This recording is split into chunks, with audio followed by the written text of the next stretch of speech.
Aloha, everyone. My name is Scott Nishimoto. Like I said, I am the Executive Director of Seeds of Peace. I'd like to welcome you folks to our first of 4 sessions in our Peace Building Workshop series. And it's really just a pleasure and a privilege to be in the same Zoom room with you all. Wish we could be in the same actual room, but this is the next best thing. So in pre-pandemic times, you all would have been able to talk story over some coffee that we would have brought and get to know who else is in the room. But in the absence of that, I just want to share a little bit about your fellow participants. So right now we have 40 Hawaii DOE educators registered and 90 general community members. Obviously a little bit less are logged in right now, but hopefully more will trickle in. And of our 40 registered educators, they come from 31 different schools. 20 are from Oahu, 8 from Hawaii Island, 7 from Kauai, and 5 from Maui. So loving this multi-island representation. Among our family and community participants, we have many parents and caregivers. We have city employees, we have nonprofit professionals, we have preschool teachers, we have a few yoga teachers, we have some entrepreneurs, some creatives. So a really diverse group of participants coming to us as far east of us as maybe Minnesota, as far west of us to maybe Singapore that I saw from the registration. So we are worldwide right now, although most of you folks are from Hawaii. And just to have this many people from this many walks of life, all committed to peace building in the same Zoom room together, it's just, for me, it's a really exciting moment.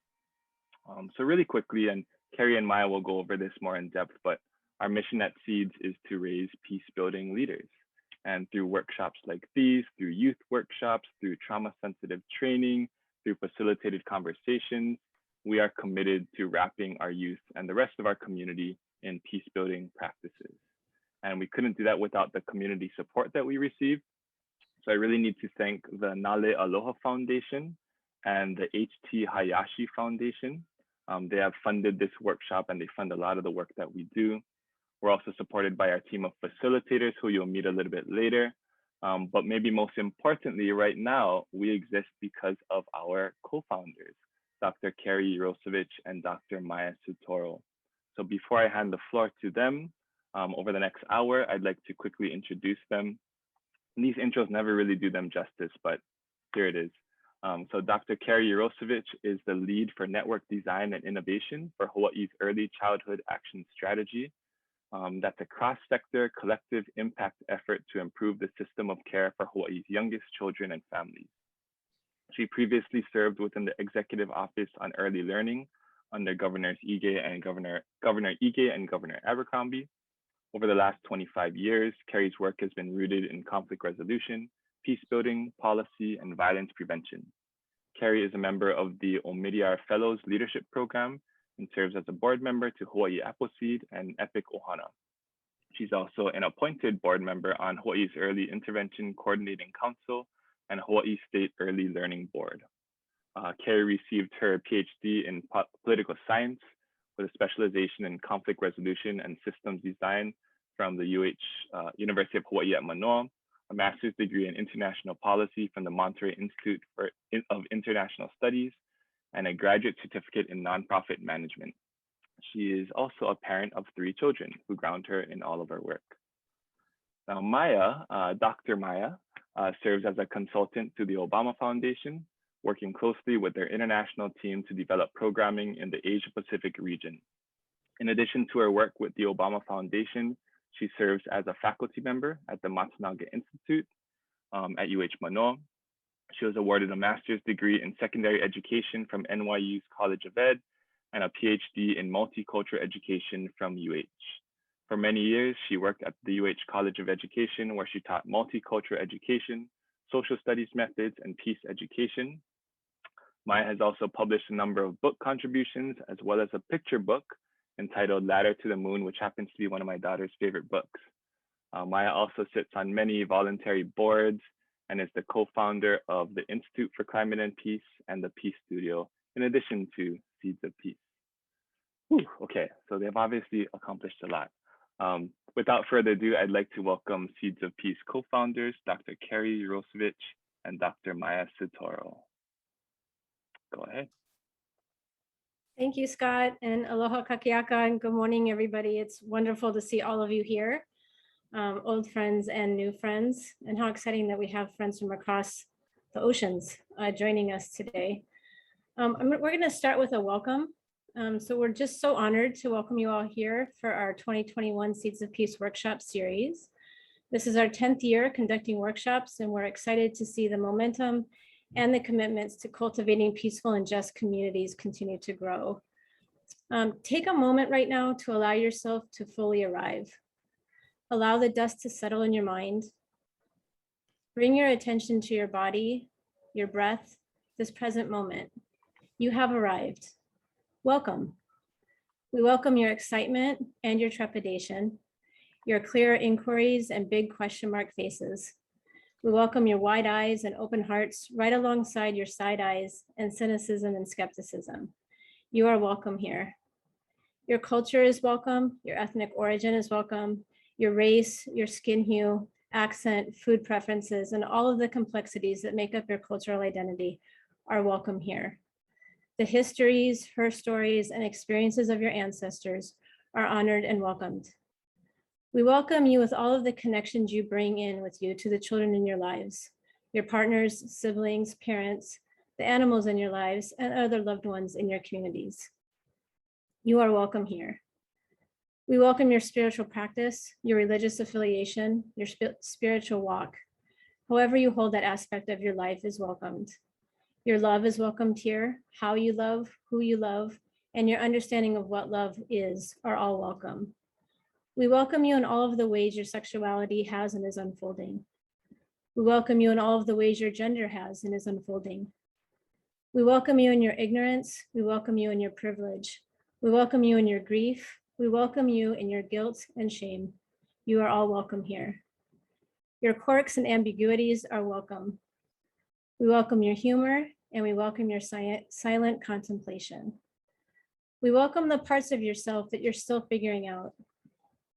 We welcome you in your roles as parents, teachers, school administrators, counselors, coaches, music teachers, entrepreneurs, activists, caretakers, healers, artists, change agents, and warriors.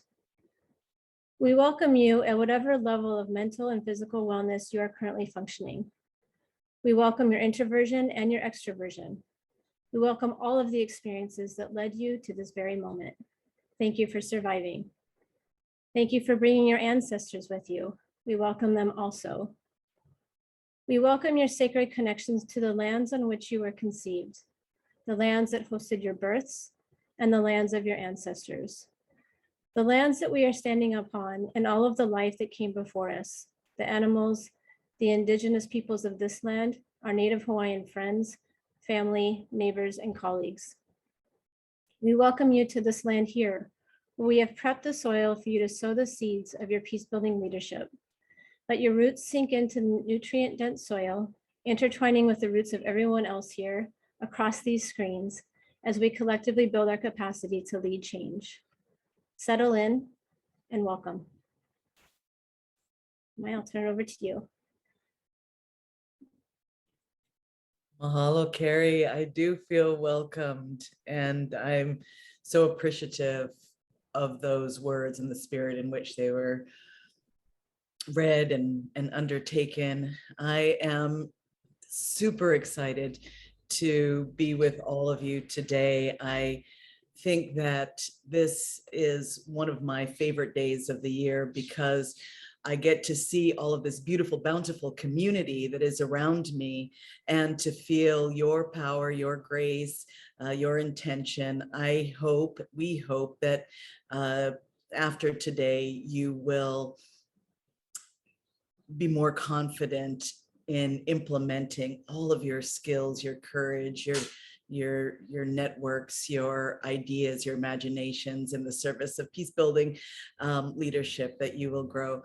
I would like to ask you folks, just as a warm up, to please make note of what you would like to see happen today. What is one thing that you want to take away from our time together? What is one thing that you hope to grow in your own spirit or in your own community by virtue of this time. So just take a minute and have you folks make note of that in chat, please.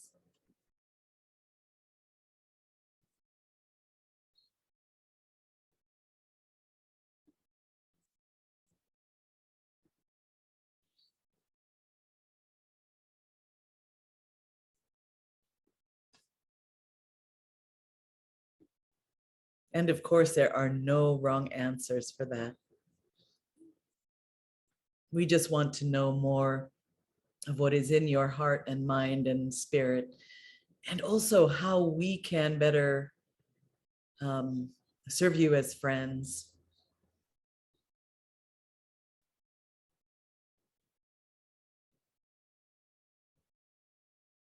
I love what you are writing here.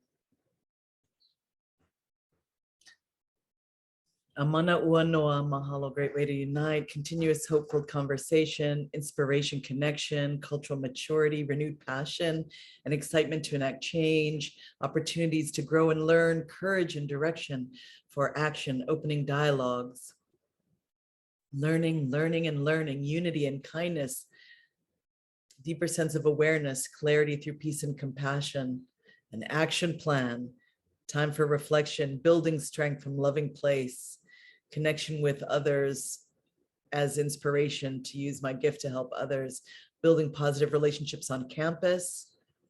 Thank you. These are all wonderful goals, community networking, courage, vulnerability.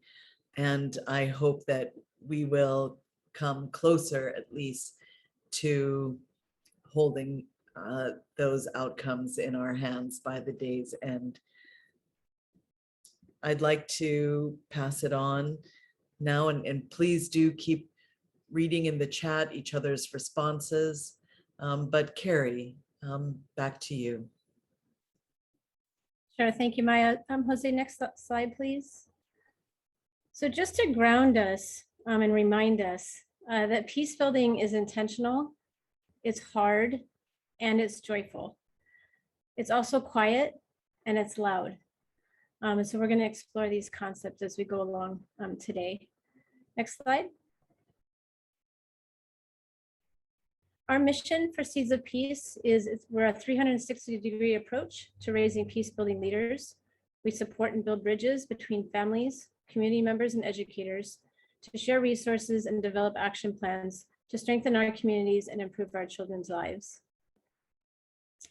When we say 360, I do just want to quickly share what we mean by that is we want to make sure that when our young people are navigating between their families, their school community, and then out in their communities, that they're getting the same type of messaging around how to show up in the world, how to be a peace-building leader, how to work towards peaceful and just communities. And so how do we build that capacity of the adults around our children? Next. Scott? Thanks, Carrie. So we're going to take you folks on a 4-day journey. Today is just day one. And day one today, we're going to try to inspire you folks a little bit, help you folks to understand our why, discuss our unique challenges of today, and kind of set those North Stars. We call this process envisioning the harvest. We're going to focus on particular C skills, which you might not understand right now, but 3 slides later, you will understand. But we're going to be focusing on the C skills of connection and courage. We're going to be introducing some specific tools and strategies, and then we're going to begin the action planning process during the second half of the day. Day 2 is going to look similar, but we're going to take a little bit of a deeper dive into our barriers and opportunities. Step 2 of our action planning process. We're focusing on 2 different C skills, commitment and critical thinking. We're going to introduce more specific tools and strategies, and then continue the action planning process. Jose, next slide, please. Thanks. On day 3, we're going to kind of put the pieces together. We're also going to focus on the C skills of conflict resolution, collaboration, and compassion, introduce more tools and strategies, and finalize the action planning process. And day 4 is our celebratory day. We call it our share out. We are going to allow you folks to share and showcase your own efforts and make strong commitments to continue this work and just kind of celebrate our journey as peace builders, because as difficult as the journey might be, we need to celebrate what we accomplish.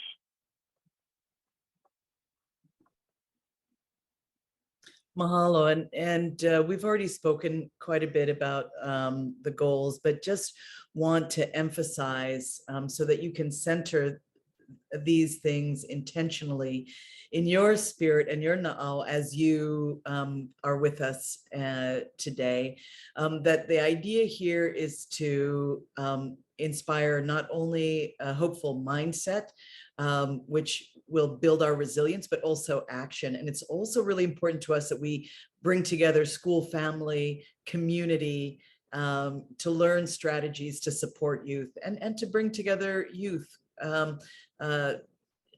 into the fold and to really privilege their voices and lift them up.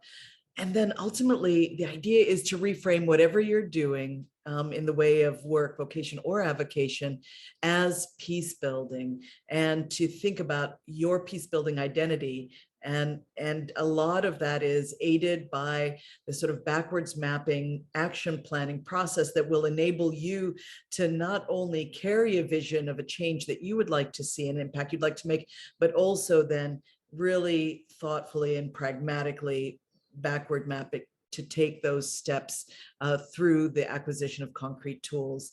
Next slide, please. The 7 Ceeds, which forms sort of our algorithm of building peace within, between, and in service to others, are critical thinking, courage, conflict resolution, compassion, commitment, collaboration, and connection. There are other C's. These C words, of course, include curiosity. But we came up with innumerable, I think it was 30 something, and we had to reduce them, but we feel that these 7 Ceeds really are a good umbrella for the other qualities and characteristics that are necessary for peace building and that are present in the peace builders we admire.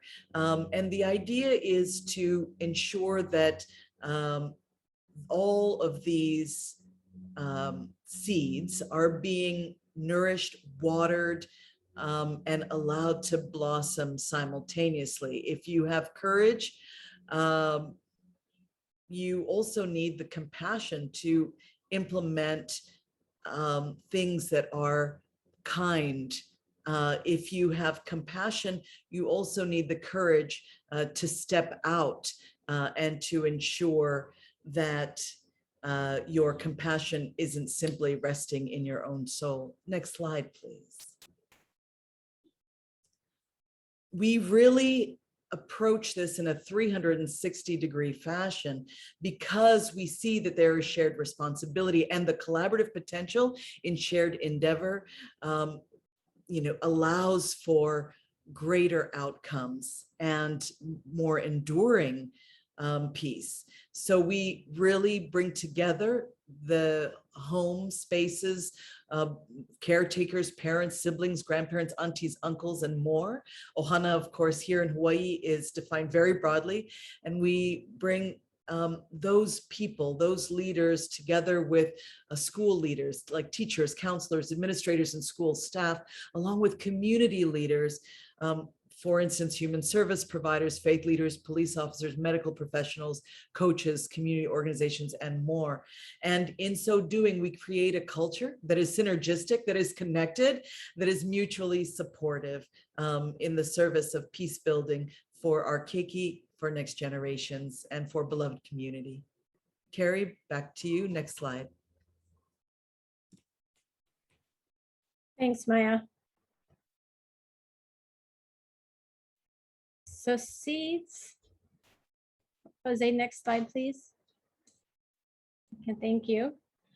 So just to share a little bit about the different efforts that Ceeds of Peace has underway, our focus on adults is really focused on these workshops. Our workshop series, in addition to ad hoc workshops that we do tailored to certain groups of adults. We also have youth focused action planning scenarios with our Youth Talkback program, our Girls Talkback program, and individual schools. And then we also focus on resilient communities, schools, and families, and work really closely with our Department of Education in helping to create what we call resilient hui that wrap around our young people and families who are struggling the most. And how do we do that in a really intentional way by bringing all of their allies to the table to support them? Next slide. Our work is grounded in the Sustainable Development Goals. And so you'll see these are put out by the United Nations. And you'll see in each of these different categories a specific focus.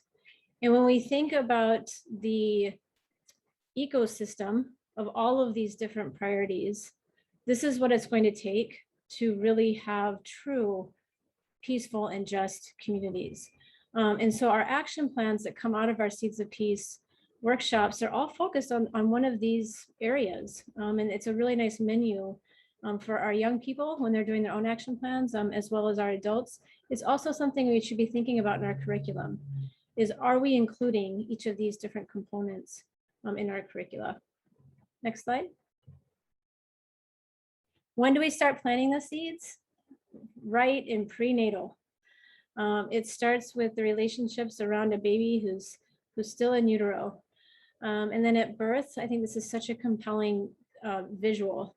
At birth, this is how many synapses we have. By 6 years old, look at all of those synapses.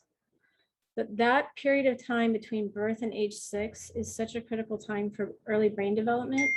So making sure that our youngest are wrapped in as much love and kindness and safety as possible is really critically important. And that relies on the safe and healthy relationships of the adults around that baby. And by 14 years old, we start pruning those synapses. And so we want to make, actually we start pruning by age 6, but by 14, we've condensed down. So start early and start strong. Next slide. Oh, this is yours, Maya.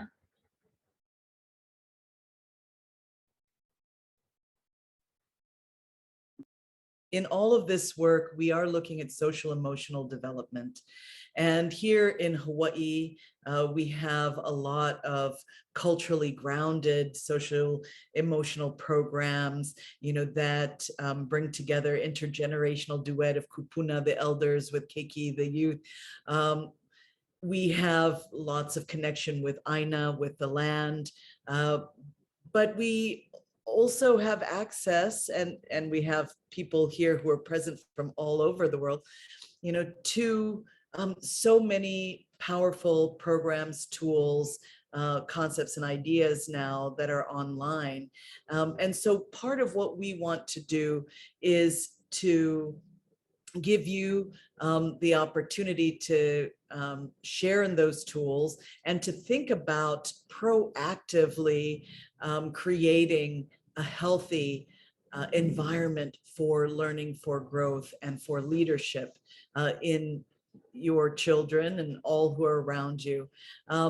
We know that social emotional learning leads to higher levels of confidence, positive social behaviors, positive attitudes towards not just schools, but also lifelong learning, reduction of behaviors that are self-destructive, and improved academic and pragmatic outcomes. So, whether we are making use of local social emotional tools, or we are looking expansively, it is important that we aggregate, all of these ideas to think proactively about building cultures of peace, as opposed to just looking at, well, how do we fix bullying, which often leads to punitive measures.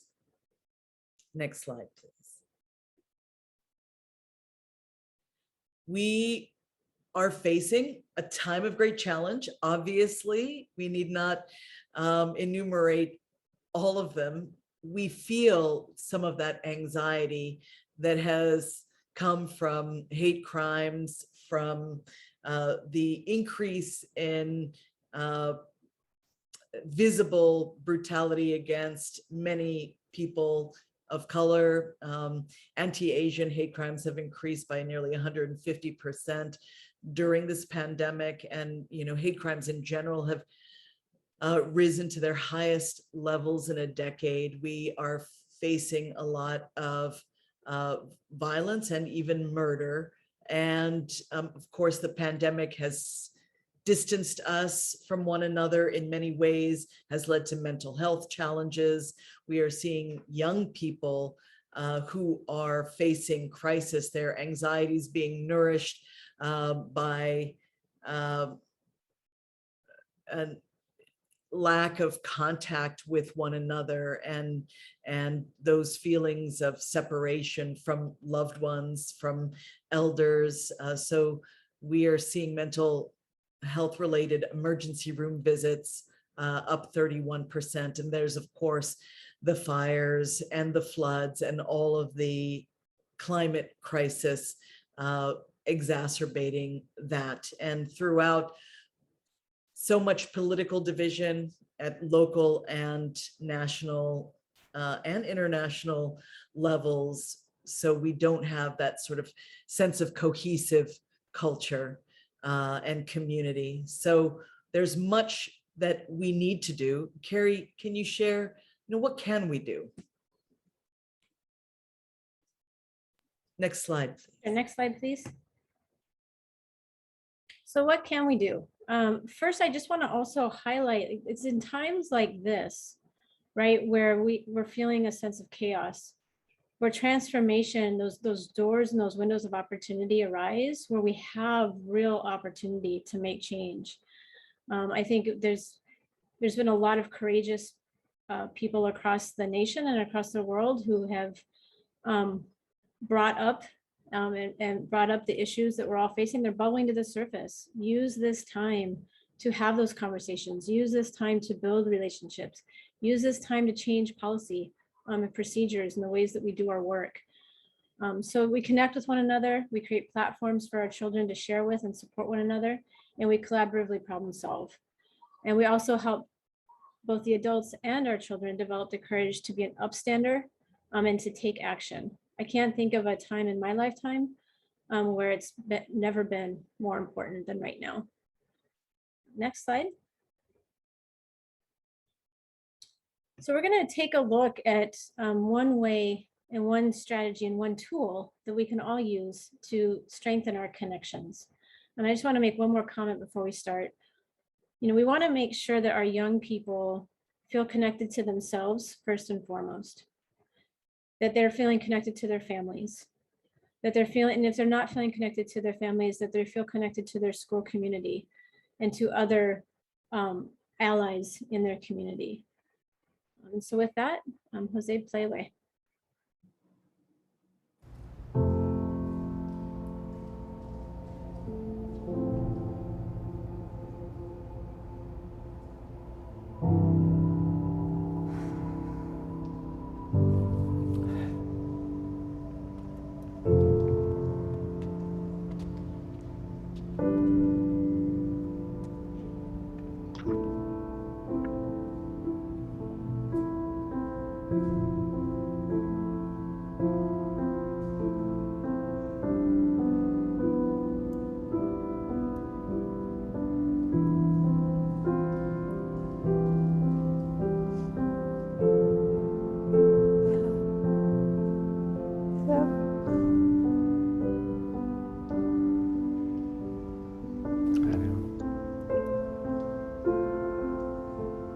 Nice mustache.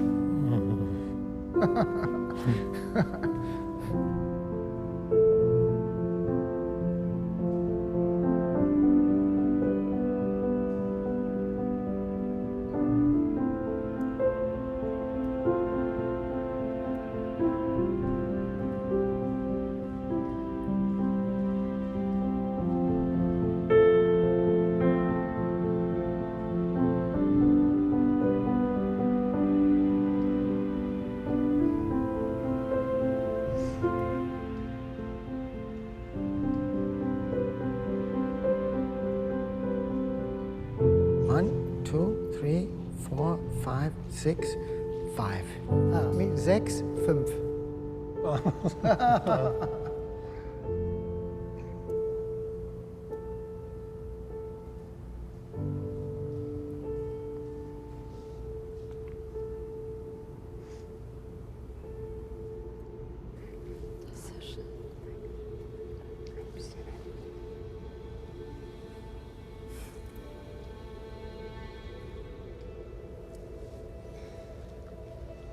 Are you new in Berlin? Yeah, 8 months.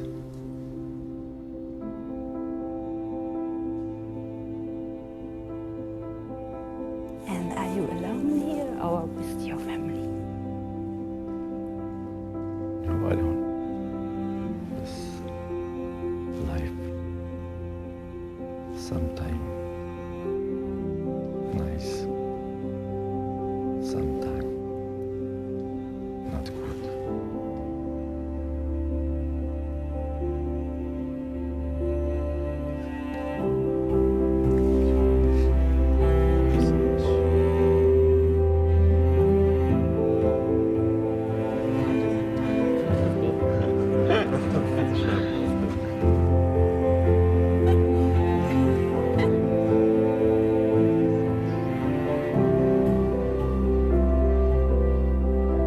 Hi. Beatrice. Oh my god, I'm keeping my eyes on you. Wow. Hello.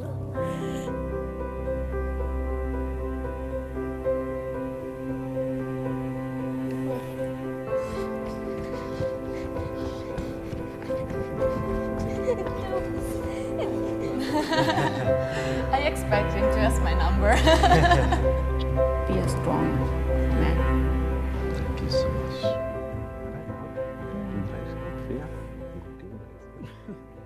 We will go to the zoo, maybe next this few days. I will text you if you would like to. I It's would good. love it. Of course.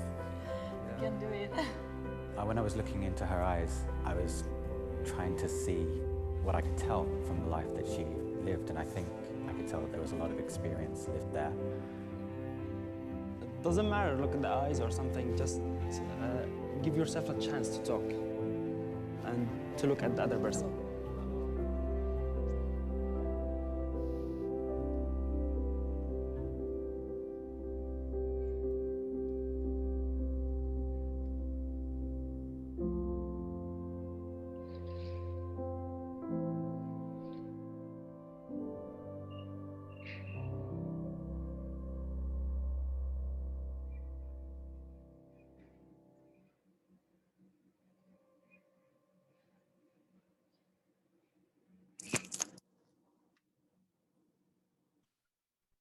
But I think you got the idea, right? I mean, they were at various times in terms of the language talking about each other's experiences.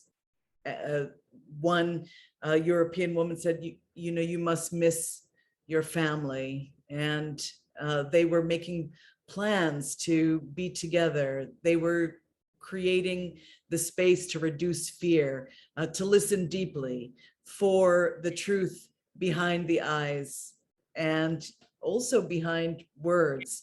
They were smiling at one another, and in so doing, there were kind of the mirror neurons activated so that they felt emotionally connected. And sometimes we do not give one another the space, the time, the courage that is necessary to feel one another. And so others, distant and different, do not impact us. We close ourselves off. So one important tool is to build connection that will allow us to be open to one another's sorrow, but also to one another's gifts and beauty.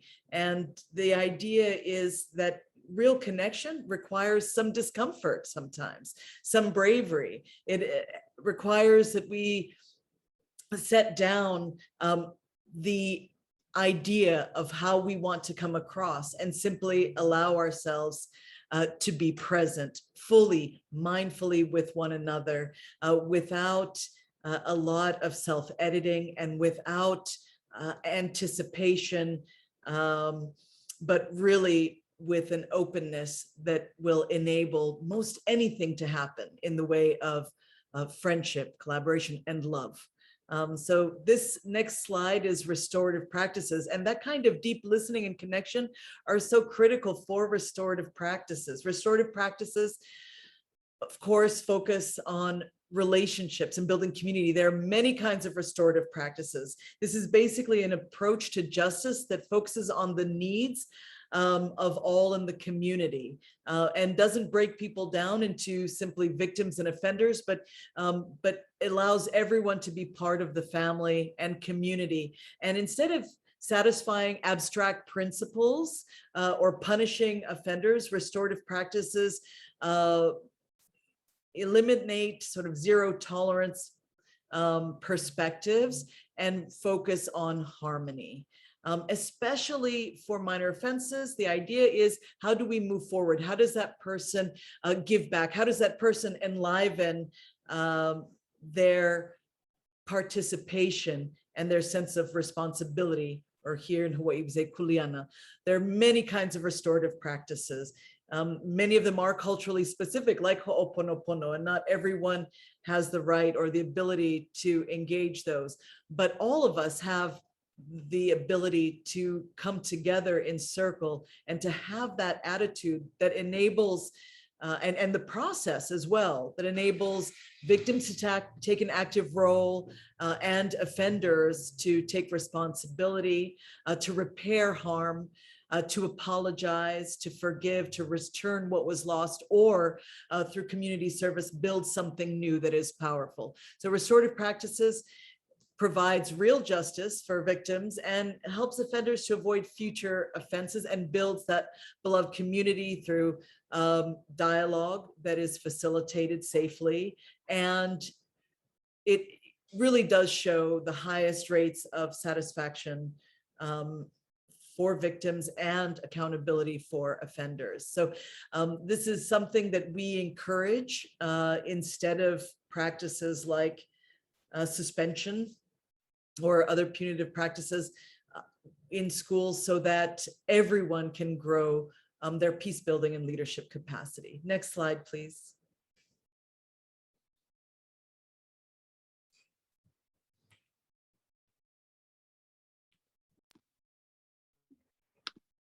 Our next tool is another strategy for how to connect. And so how do we make sure that we're really intentional with the ways that we're connecting with our young people? And this can be used with by parents and caretakers, by our teachers, our counselors, our administrators at both the K through 12 and college and preschool levels. Jose, thank you. It's hard to learn on an empty stomach, but nearly 7 million elementary school kids in America live in poverty. 15 million are eligible for free lunches. Many don't like to talk about it, but a teacher in Denver has found a way to get her students to open up. Here's Barry Peterson. What's your evidence for her being greedy? Third grade teacher Kyle Schwartz is used to telling her students about the world, but she wanted to know about the world they live in, where 93% of the students qualify for meal assistance. It's just this simple, powerful way to help kids advocate for themselves. She created a simple assignment where she wrote, "I wish my teacher knew that," and they filled in the answer. Some of the answers were, "My reading log is not signed because my mom is not around a lot. I miss my dad because he got deported to Mexico when I was 3 years old, and I haven't seen him in 6 years. I don't have pencils at home to do my homework." I can give them pencils. Once you know. Once I know. Kyla Linkevich wanted to explain why she sometimes comes to school tired. What I wanted her to know is that I don't get much sleep at night because my baby sister, and she cries a lot. A great idea caught on. Last month, Schwartz posted some of the students' work on Twitter. Teachers in at least 17 states have used the assignment. A student in Winchester, Virginia wrote, "I got bullied on the bus, and it made me feel sad." Some were typical kid gripes. "My homework is not as easy on Mondays." All right, what you reading? But the biggest change was in her own classroom. When there was a note that said, "I wish my teacher knew I don't have a friend to play with," that next day at recess, all the girls huddled around her and they were all playing together because kids support each other. I asked one third grader, "Why not just talk to your teacher about your thoughts or needs?" He said it was a lot easier writing it down as a class assignment. As we all know, Scott, sometimes it's a little tougher to say things out loud. One great idea. Barry, thank you very much. Thank you, Jose. So I'm going to also assign more homework between now and the next workshop, is if you can all practice this activity with the kids in your lives, you'll be so surprised at what you learn. And if you're thinking about, I know some folks on the call are looking at implementing diversity, equity, and inclusion practices in their spaces. Finding out from those you're trying to support, what do they wish you knew? It's a great lead-in question. Okay, next slide. In this one, it takes courage to have these conversations. It takes courage to peace build. It takes courage and comfort to sit in discomfort. And so we're going to show you a clip that was actually filmed down in Waco, Texas. And I want you to think of, for yourself, how would you show courage if this were happening in front of you? And then we'll debrief a little bit. Jose? How mad do you get when you see something wrong taking place? Just take another look at what happens when our innocent bystanders reach the boiling point. Deep in the heart of Texas, at this little roadside bakery, Big is being served with the coffee and bagels. I had a question. No, ma'am. We don't serve Muslims here. I'm sorry. This is America. We're at war with your people. I don't know what you think I am. I'm just trying to get an apple. Well, you're a terrorist is what you are. So Excuse me? you got to take your business elsewhere. We don't serve your kind. The other customers at this bakery near Waco seem to hear everything, but they barely look at the Muslim woman, even when the language is tough to take. Get back on the camel and go back wherever you came from. Sir, I'm an American. I was born and raised No, in you're this not. country. Americans don't wear towels on their head. Muslim Americans say these are words they hear all the time in all parts of the country. But here at the bakery, what the customers don't know is that this Muslim woman and the man behind the counter are actors. The bakery is working with us, all part of a primetime hidden camera experiment on prejudice and patriotism. Please take your business elsewhere. Am I asking too much? When no one even tries to help her, she makes a direct appeal. Sir, would you mind ordering me an apple strudel? That's why I'm here. I can give you the money. I have no problem. That's not a problem. Please, no, sir. I'm not going to let you order. But when he gives her the cold shoulder, she finally just leaves. You could have helped her out. You could have spoken up. Why not? Me speak up for her? Well, if he would try to do some harm to her, but why not try to set him straight? I really think that a person that owns his own business should be able to say who they sell to. She's not American. Others seem to agree with our actor as to who's an American and who's not. Is it all based on the way we look? I'm an American citizen. I just would like an apple strudel, please. Well, I'm sorry. Then why don't you dress like an American? You're This so is American. for religious purposes, sir, and I don't think you have any advice to say anything. So I'm religious. I don't wear, Halloween costumes around. I mean, am I wrong here, sir? Not me. I run my business the way I want to run. Right. Don't come in here with that skirt on. This customer is adamant that the man behind the counter is doing the right thing.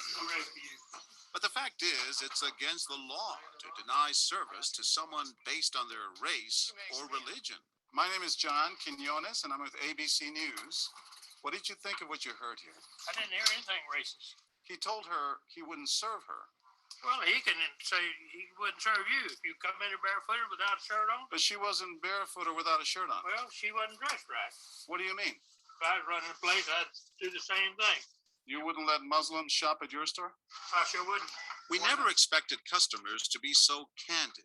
How do I know you don't have a bomb in there? Watch what happens this time when, once again, our Muslim woman is denied service This is not right. and again leaves. I mean, we reserve the right to not serve. That's right. Serve time. That's right. That's, I appreciate saying that. He not only commends the man behind the counter for his discriminatory behavior, but he gives him the thumbs up, not once, but twice, Good job. All right. as he leaves. Can I talk to you, sir, for a second? But when I approach, Sir, we're with ABC News. there is no thumbs up for me. We staged a little experiment in there to see how people would react to that kind of attitude. You're not an American. I am an American. That man took it a bit farther, telling me I'm not an American. He was threatened. Jack DeVideo is a social psychologist at Yale University. So when we as Americans feel threatened from the outside, we're going to define ourselves in very rigid fashions, either you're with me, and if you're not really one of me, then you must be somebody else who's against me. The young woman in our experiment is an actor, but for this woman, discrimination is all too real. Nahaya Javed helped us design our experiment. Although born in Chicago, she says she's constantly characterized by fellow Americans as the enemy. They always start off with you're a terrorist, Osama lover, towel head, camel jockey, on and on. While attending college in Texas, she says she continually suffered verbal abuse and has even been physically attacked just because she's Muslim. They assume I'm not from here, and if I tell them I'm American, they're like, no, you're not. Just because you were born here doesn't make you American. And I'm like, so what makes you American? It's a daily battle. Mm-hmm. I don't feel like living in America, I should have to fight this battle. Meanwhile, back at the bakery, our actor is at it again. But how do I know you're not a terrorist? Terrorists look like you. But this time the customers are sympathizing with the Muslim woman. Right, I know, but can you blame me? Yeah, I can't blame you, actually. Why? What's the problem? All right, we'll get out of here. Stuff actually we need to do. Okay, sir. You, I'm a sir. good American, all right? We're at war with these people. My dad's a better. So is mine. And he's not the only one who walks out in anger. You need to stop segregating against people. It's wrong. Excuse me? She's an American No, just like you're a bad American. Time and again, people speak out with their pocketbooks. You lost a couple of customers, just so you know. But look what happens when this man threatens to leave. You're not a good American, sir. I believe I am a good American. My son just came back from serving in the Army for over a year in Iraq, and that has nothing to do with the right. I understand, and I hear what you're saying, but I can't believe you would be so discriminatory. I'm deeply offended by that. I'm sorry to offend you, sir, but I've got to live with myself. Seething, the man vows to fight back. I will let people know this. I've stopped here every time I come by this place, and I'll never stop here. Why did folks get so upset? They saw an injustice. It's justice that binds us together. It's justice that makes us a society. Any threat to that kind of sense of justice and fairness undermines the entire system. You're really not going to serve her? No, I'm not. Perhaps that's why more customers are outraged by our actors' hateful behavior than approve of it. You're not dressed like an American. But no one is more persistent than these two young women who can't believe what they're hearing. Take your jihad, take it back out to the parking lot. Excuse me? I mean, I got to protect my customers, okay? You're really offensive and disgusting. Well, I'm sorry. I'm just trying to protect you. you here. Thank because you. You're don't know what's sick. going on. Like that, this didn't mean anything. This is a How do you different know? culture. You're These so people are trying to ignorant. kill It's Americans. disgusting. It is my culture. So you're ready to serve me, but you're not ready to serve her? You're obviously dressed like an American. Big deal. She's Muslim. Obviously. And unlike the others, they don't just leave in anger. They stand their ground. So you're going to regulate what people wear? Yes, because I Are believe you the the degree manager? of... No, I'm not the manager. Can I speak to your manager? I'm John Quinones with ABC News. It's only when we catch up with our heroines that they finally let their guards down. I'm with my friend who's, Muslim, and it's, I've just seen how people treat them differently. And it really hurts me. Just watching them stand up for what they believe in touches Professor DeVideo. In a way, they defended America, and I was impressed by that. because they wanted this to be a just society, a just place, a just bakery. Now, John, can you understand? And remember this man whose son served in Iraq? He's also moved to tears. Every person deserves to be treated with respect and dignity, No matter how in they're every dressed. situation, no matter how they're dressed. Never have we seen reactions so polarized, from a thumbs up for prejudice to an emphatic thumbs down. Two different Americas, both convinced they're patriotic. At the end of the day, 13 people stood up for the Muslim woman, while 6 sided with the clerk. But the majority of the bystanders, 22, did or said absolutely nothing.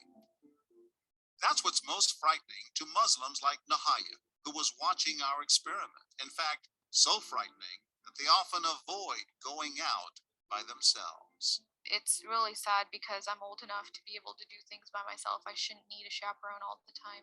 But that one time that I'm alone and something bad might happen, I'd rather be safe than sorry. I am not. It's no wonder this young woman was so moved by the people who came forward to protect a stranger who just happens to be Muslim. Thank you so much. More people would do these type of things, and I do too. it would make my life a lot easier. I'll go with you.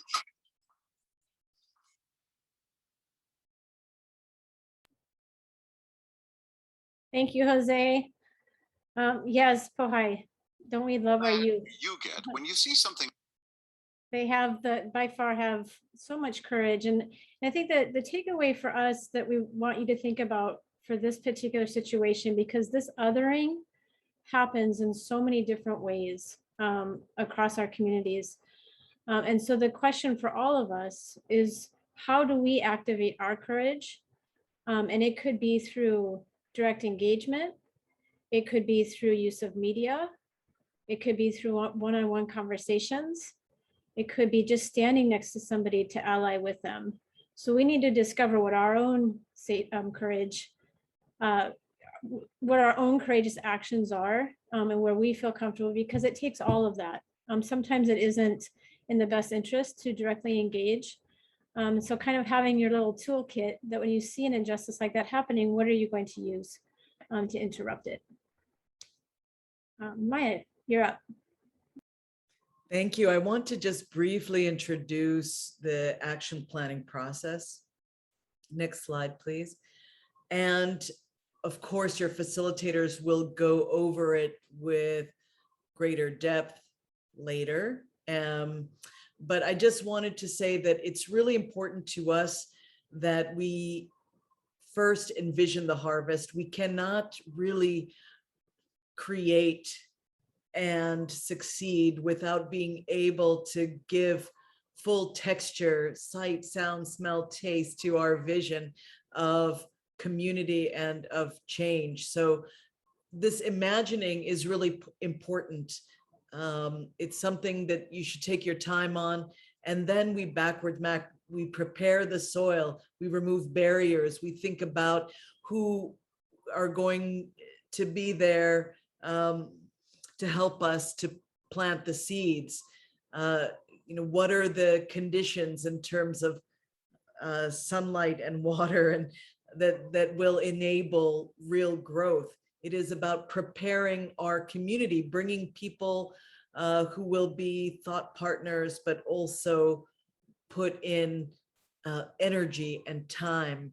Then we plant the seeds. So we use tools, approaches, activities, resources, human and otherwise, and we think about planting those seeds, and we of course are going to water the good, right? And we're going to have a strength-based approach. This is about all that we can do, all that we must to build that community, and then to nurture it in a way that is sustainable and will lead to ongoing success and growth. Next slide, please. So here is a sort of summary and sample. The Envision the Harvest is a peaceful elementary school classroom where students get along, embrace one another's differences and challenges, spread kindness and peace beyond the walls of the classroom. And you can add more details, right? You know, how are they communicating? How are they greeting one another? How are they nourishing their bodies? So you can build this vision. And then in terms of preparing the soil, students, if they're having a hard time getting along with one another, that's a barrier that you've identified, right? A student expressed on the first day of school that he wasn't allowed to sit by another student. So there's a sense of absence of choice, or the student feels separated from someone who makes them feel safe, right? And so you identify those teammates, the partners. In terms of planting the seeds, in that lower right quadrant, we have perhaps piece relevant literature, creative writing, a process for the students to feel safe, but take ownership of the space. Peace leadership, where students are given an opportunity to pick up that baton. Students are given responsibility. Students are given strength and voice. And a peace mural and garden to create more space to facilitate ongoing progress together. And so the idea is, after the seeds have been planted, this action plan has been implemented, you know, in terms of looking at the future, we have to think about the new class, the next group of students. How can the current group of students maybe pass on their leadership, their learning? And then what about other teachers? And then what about other community members, and a system to bring folks in and to build ongoing bridges? Next slide, please.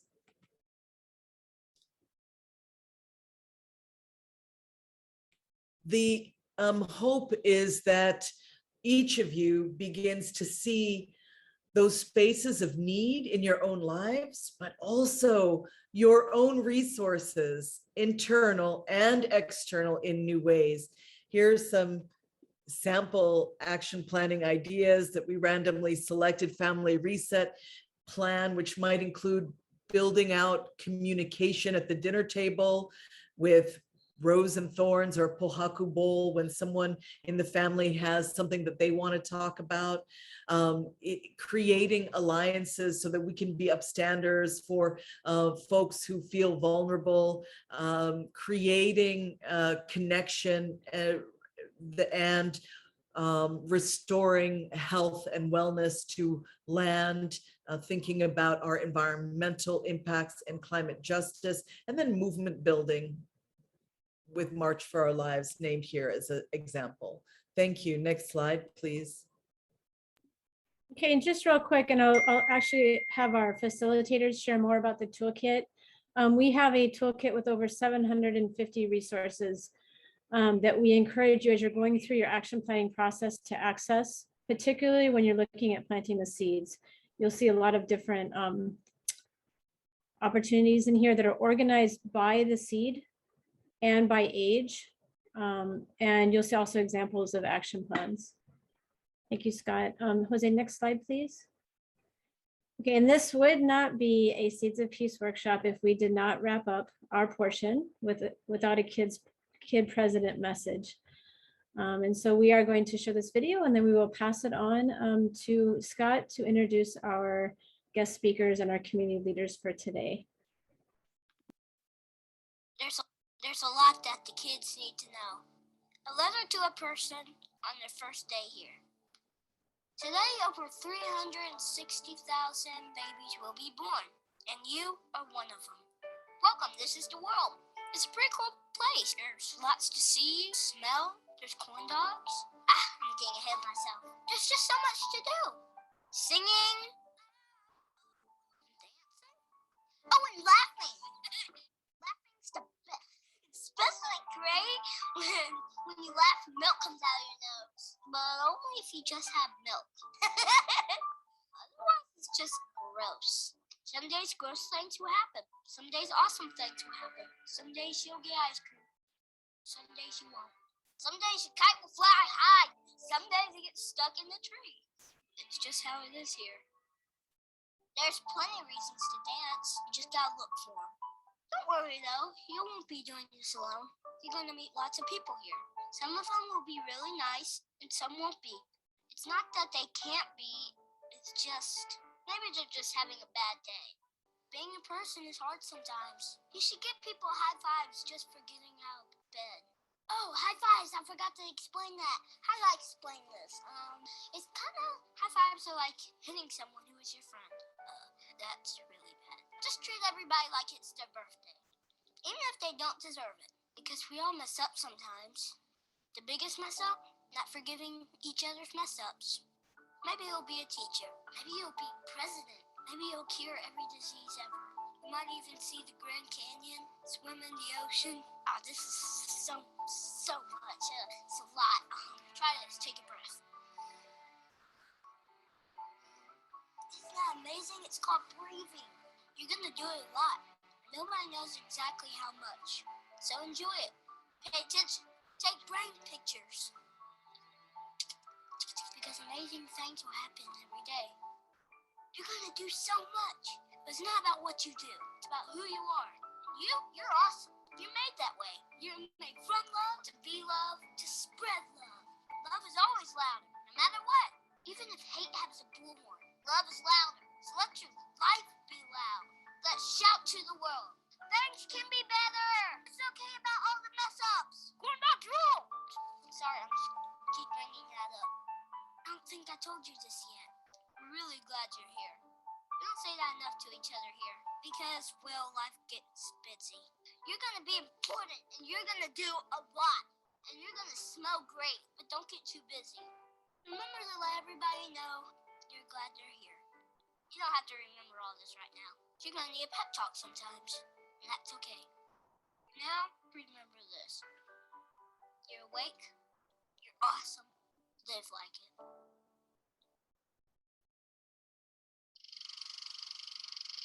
Hey, I'm not only kid president, I'm also an uncle. We made this for a special little guy named Miles. I'm trying really hard to teach him to be a person, an awesome person. Pass this video along. What do you think the kids need to know? Help me out, I'm making a list. Do you make YouTube videos? Make a video. Draw a picture, write about it. Tell me and the world. Everybody has someone younger than them and they should be teaching them awesome stuff. Grown-ups, it might be a little scary, but it's true. Kids are learning to be people by watching you, for real. Now, if you excuse me, I got some dancing to do.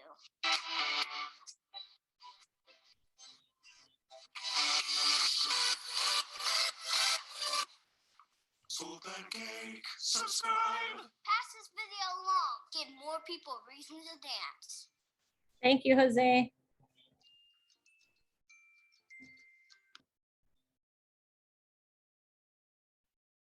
Okay, so with Kid President's message about making sure that we are bringing our young people into this world to be peace-building leaders, and what that means, they need pep talks, right? Love is louder. They are watching us. We teach and we role model every single day. We haven't even covered that, but the role modeling is actually more important.